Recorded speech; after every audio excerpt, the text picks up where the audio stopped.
Jared Goff, QB 24 last year, 332 completions, 494 attempts, 67.2% completion, 3,245 yards, 19 touchdowns, 8 interceptions, 17 rush attempts for an additional 87 yards on the ground.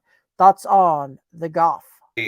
I think you do see him throw a little bit more this year. I think you see him up in that 530, 540 range for attempts. I like the completion percentage, though. So if that carries over, that does push Jared Goff into mid QB2 levels, right? Not saying he's going to light the world on fire. He's not going to be a league winner, but he can be serviceable. The biggest thing is, can he throw touchdown passes, right?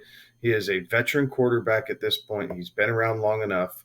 Can he put the ball in the end zone? So they brought in weapons around him, right? That's why they brought in Chark. It's why they drafted Jameson Williams. If Hawk and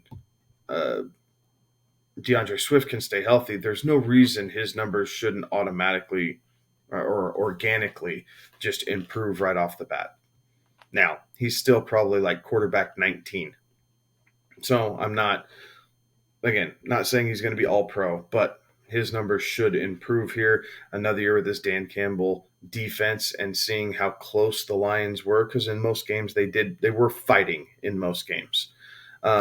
So I see slight improvement. I'd like to see him get up into that 23, 24 touchdown area and kind of rack up some extra points that way. But overall, he's a second quarterback, right? He's a second guy in a super flex. He's a guy that I'm not even looking at in a single quarterback league. I will stream and mess around with things other than Jared Goff just for consistency purposes. But if you got to take a flyer on him, at least he has pieces around him where you feel like he can be a little bit more effective this year as far as total points in the fantasy arena goes. Yeah, Kevin, you took the words right out of what I was going to say there. His value is in a super flex league because he's a starting quarterback.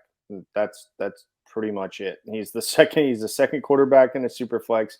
He is not an option in a single quarterback league.